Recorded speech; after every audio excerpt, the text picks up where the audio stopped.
E aí, jovem, beleza? Como é que você tá? Tranquilo? Espero que sim, tá, galera? Bom, na nossa aula dessa semana, nós iremos começar um assunto totalmente diferente. Totalmente diferente comparado ao assunto passado, né? Termodinâmica em geral. Legal? A partir dessa semana, nós iniciaremos a segunda apostila e o estudo, como eu havia prometido para vocês, é um estudo diferente, né? Vamos falar sobre ótica geométrica. Legal? Passando pelos fenômenos da ótica e tudo mais. Nesse primeiro momento é uma introdução, tá? Vamos conhecer um pouquinho mais sobre a luz. Pois é, a luz. Galera, a ótica geométrica ela vem estudar as consequências e características da passagem da luz por algum meio material e sempre analisando as condições matemáticas, tá? Por isso que o nome é ótica geométrica. Legal? Muito bem, galera, olha só. A luz é uma onda, certo? E como toda onda, ela possui algumas características. Quais são as características da luz? Vamos ver aqui então? Olha só. A luz, ela possui uma natureza. A natureza da luz, como onda, é de natureza eletromagnética, certo? Isso significa, a grosso modo, dizer que a luz ela não depende de meio material para prosseguir, podendo propagar-se no vácuo, como acontece com a luz do Sol, tá, galera? A luz ela sai do Sol, demora mais ou menos uns 8 minutos até chegar à Terra. Entre o Sol e a Terra tem todo o vácuo do espaço, né, galera? Ela só consegue isso por ser eletromagnética. Diferente do som. O som é uma onda que não é eletromagnética, é uma onda mecânica, que depende de um meio material para propagar-se. Legal?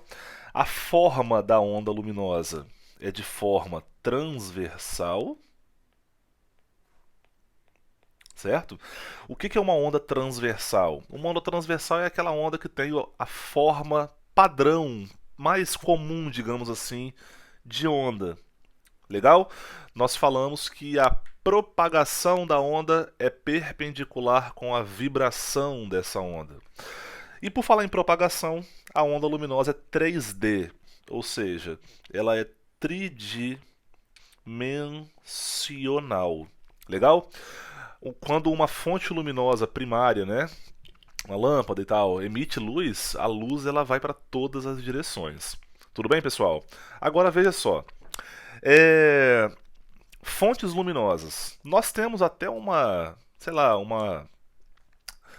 uma forma de pensar em fonte luminosa como sendo aquilo que produz luz, que gera luz, que tem sua própria luz. Isso não é verdade. Fonte luminosa pode ser aquilo que emite luz própria, mas também pode ser aquilo que reflete a luz de uma outra fonte, que por sua vez tem luz própria. Legal? Então, assim, as fontes luminosas são essas, primária e secundária. A fonte primária, também conhecida como corpo luminoso, possui luz própria. Tudo bem? Podemos pensar aqui em algum exemplo? Acho que sim, não é? Vamos lá, ó. Um exemplo sobre aquilo que possui luz própria. Podemos pensar no Sol, podemos pensar em uma chama, podemos pensar em uma lâmpada, desde que essa lâmpada esteja acesa. Tudo bem? Agora, galera, e sobre a fonte secundária? Fonte secundária também é chamada de corpo iluminado. É um nome bem sugestivo, né? Porque ele precisa ser iluminado para ser visto. Beleza? O corpo iluminado ele não possui luz própria. Legal? Não possui luz própria, tá? Vamos pensar em alguns exemplos a respeito daquilo que não possui luz própria? Exemplo, vamos lá. Falei do Sol ali em cima, né? Então, tudo bem de eu falar da Lua aqui agora. Nós, eu, você, seres humanos, por exemplo, seres humanos não produzem luz própria. Legal? Ah, professor, se a sua estrela não brilha, não vem ofuscar o brilho da minha. Calma com a lacração, hein? Tô brincando, galera. Nada a ver. Se- seres humanos não emitem luz. Eu não emito luz propriamente dita. Legal, pessoal? Mas aí, um outro exemplo nós podemos citar aqui seria, sei lá, caderno. Vamos botar assim, ó. Um caderno. Beleza? Um caderno é um exemplo daquilo que não emite luz. Legal? Ele só reflete luz. Então você pode pensar assim: fonte primária emite luz própria, fonte secundária reflete a luz. Por exemplo, você que está me vendo aí nessa câmera, aliás, você que está me vendo aí pelo seu celular, eu estou usando a câmera do meu celular para me gravar, né? Eu estou com a janela do meu escritório aqui aberta, certo? Dá até para ver de repente aí no reflexo nas lentes do meu óculos, né? Tô com a janela aberta aí, tá um dia bem ensolarado, sem nenhuma nuvem no céu, pelo menos que eu tô vendo aqui agora. E a luz do sol está me iluminando. A lâmpada aqui do meu escritório está desligada, inclusive. E você só está me vendo por conta de que alguma coisa está me iluminando. Legal, pessoal? A Lua. A Lua, nós só conseguimos vê-la porque o Sol ilumina ela totalmente ou parcialmente, como é o caso das fases da Lua. Beleza? Professor, e um corpo fluorescente? O corpo fluorescente é aquele que você enxerga ele no claro e você enxerga ele no escuro. Ou seja, o corpo fluorescente é uma fonte primária, tá? Você até pode pensar dessa maneira, tá, pessoal? Fonte primária é aquilo que você consegue ver tanto no claro como no escuro. Fonte secundária você só consegue ver no claro, certo? Em um ambiente iluminado mesmo. Tudo bem? Muito bem, seguindo então, vamos falar agora sobre os meios de propagação. Três meios, ok, pessoal? Vamos lá. O primeiro tipo de meio é o meio transparente, tá? É aquele que permite a passagem total da luz. A passagem total da luz. Vamos citar alguns exemplos? Vou falar os exemplos agora, tá, pessoal? Qualquer coisa você escreve aí. Bom, é... você só está me vendo agora, por quê? Porque eu estou refletindo a luz do sol, como eu falei anteriormente. Essa luz ela bate em mim e chega até a minha câmera, por exemplo. Então o que, que tem entre eu e a câmera? O ar. O ar é um meio transparente. Água cristalina é um meio transparente. Vidro comum é um meio transparente, tá? Vácuo é um meio transparente, né? Permite a passagem total da luz sem problema nenhum. Agora, o meio translúcido é aquele meio que permite a passagem, sim, permite, só que permite a passagem parcial, não total da luz. Parcial da luz. Tudo bem? Vamos lá. Vidro fosco. Você já esteve em algum lugar, de repente você tem na sua casa que o box do banheiro, por exemplo, é feito de um vidro que é fosco, mas você consegue ver mais ou menos o que está do outro lado dessa parede de vidro, mas não ver com detalhes, por exemplo. Já viu esse tipo de coisa? Então, papel vegetal, papel manteiga.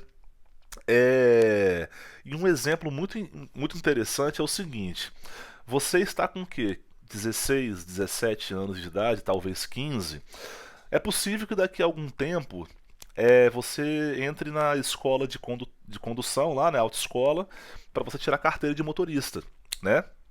E aí uma das coisas que você aprende na autoescola, ou até mesmo na vida mesmo, é que quando você está dirigindo, por exemplo, nessa região montanhosa aí do Capixaba, do Espírito Santo, né? Sei lá, indo para Venda Nova, Pedra Azul, Marechal Floriano, essa região aí.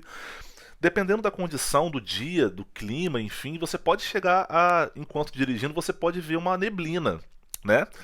E de repente algumas pessoas podem pensar que o melhor a se fazer é o que? Usar o farol alto. Só que não, não use farol alto no meio de uma neblina. Por quê? Porque o farol alto ele ilumina para frente, certo? Parte dessa luz passa pela neblina, ok. Só que boa parte dela reflete na neblina. Lembra a passagem parcial. Uma parte da luz passa pela neblina e uma outra parte da luz ela reflete nessa neblina, por exemplo. Legal? Vindo na direção dos olhos do condutor e atrapalhando aí a condução, uma coisa que seria para ajudar acaba atrapalhando. Legal, pessoal? Agora, e o meio opaco? O meio opaco não. O meio opaco não permite a passagem de luz. Tudo bem? Não permite a passagem de luz. Eu sou opaco. A minha mesa aqui ela é opaca. Você é opaco. O caderno é opaco. O meu tablet é opaco. Legal? A minha calculadora é opaca. O meu controle remoto é opaco. Eu tenho aqui que o meu caderno é opaco. E uma série de outras coisas que eu tenho aqui, ó. O meu Goku Super Saiyajin 1, ele é opaco. Assim como o seu melhor amigo, o Vegeta Super Saiyajin, ambos são opacos. Legal, galera? Então assim, opa, Vegeta, sai daí. Vou botar você aqui de volta.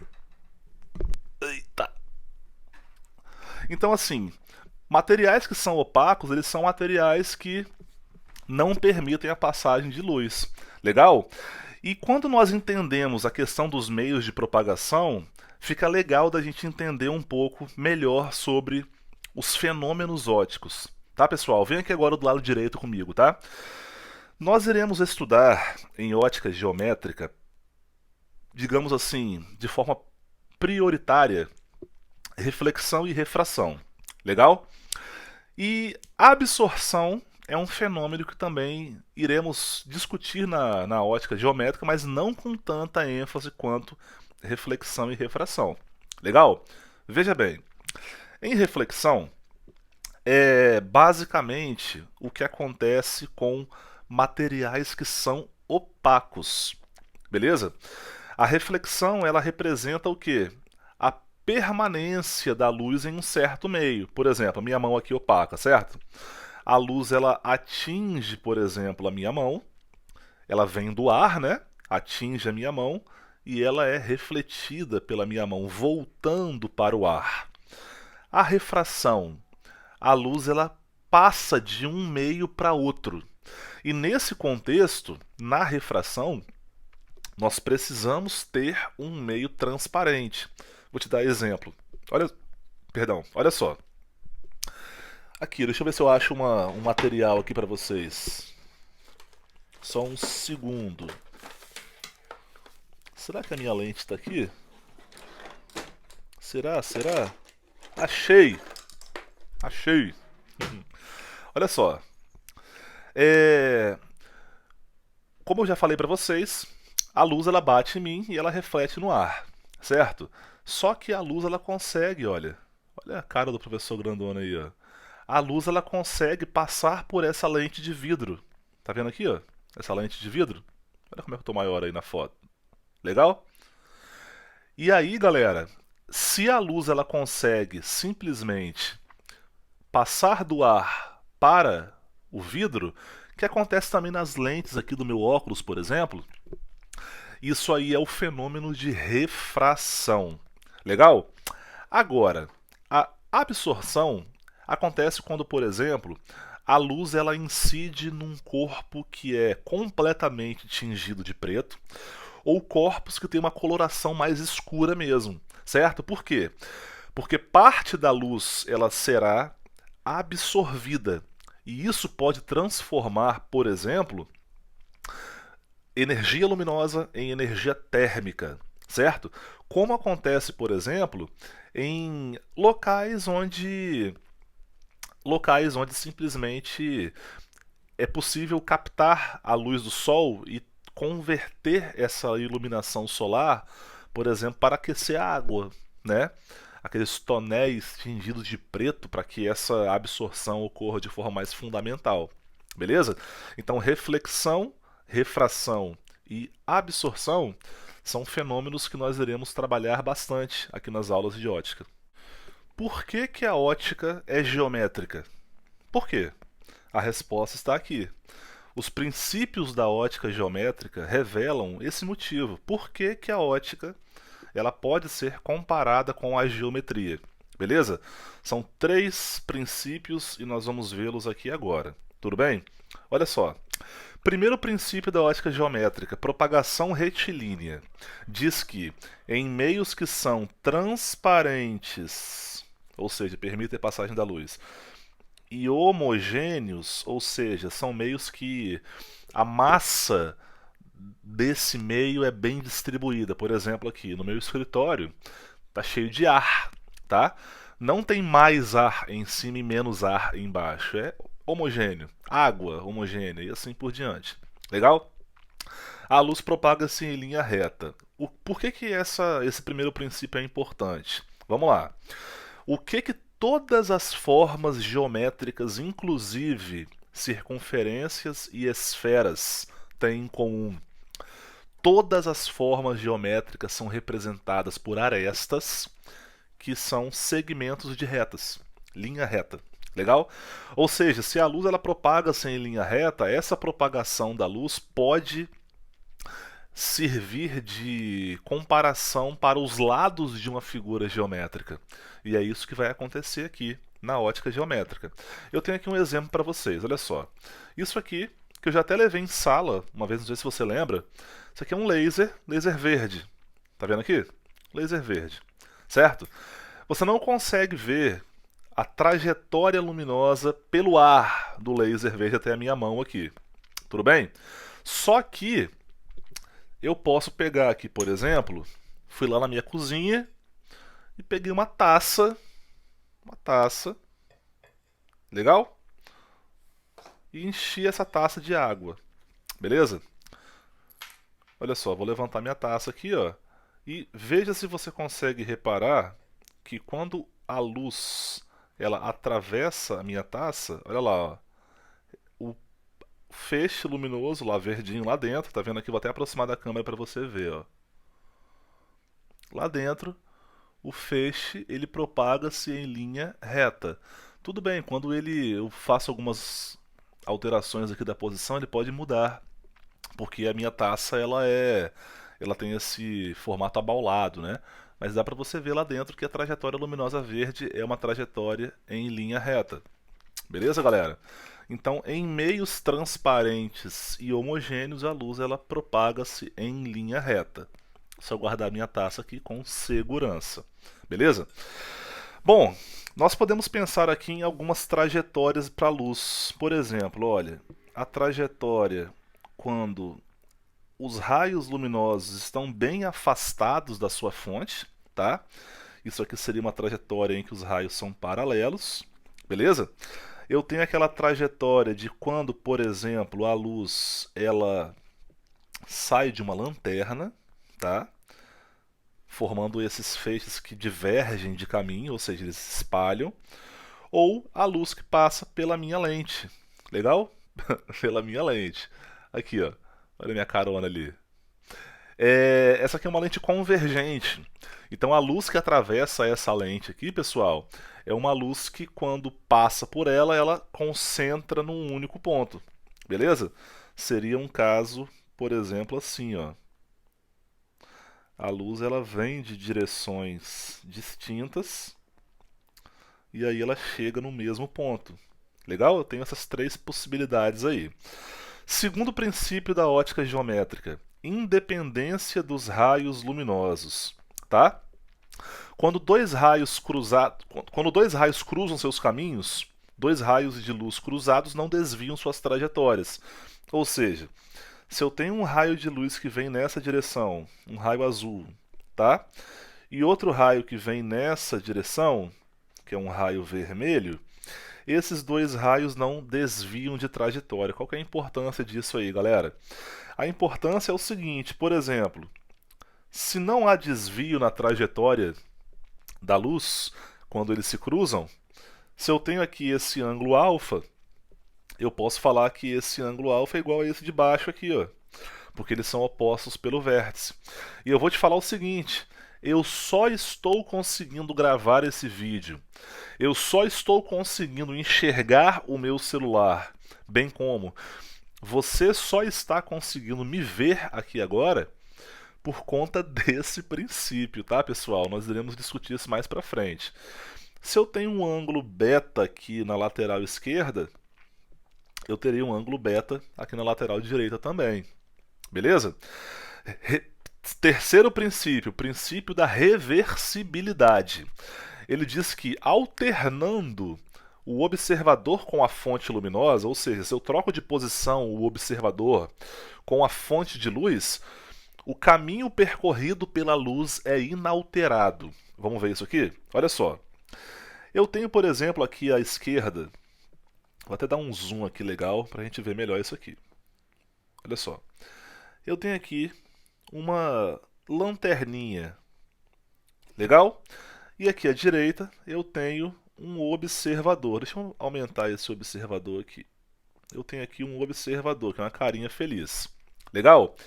Repare que nesse caso, pessoal, a luz dessa lanterna atinge o nosso observador. Posso melhorar isso aqui. Atinge o nosso observador de uma maneira que esse raio de luz ele vem da esquerda para a direita. Tá legal? Agora, se eu alternar as suas posições, ou seja, se eu posicionar o observador onde estava a minha fonte e posicionar a minha fonte onde estava o observador, como que a luz agora chega até o observador? A luz chega até o observador, olha só, vindo agora da direita para a esquerda, certo?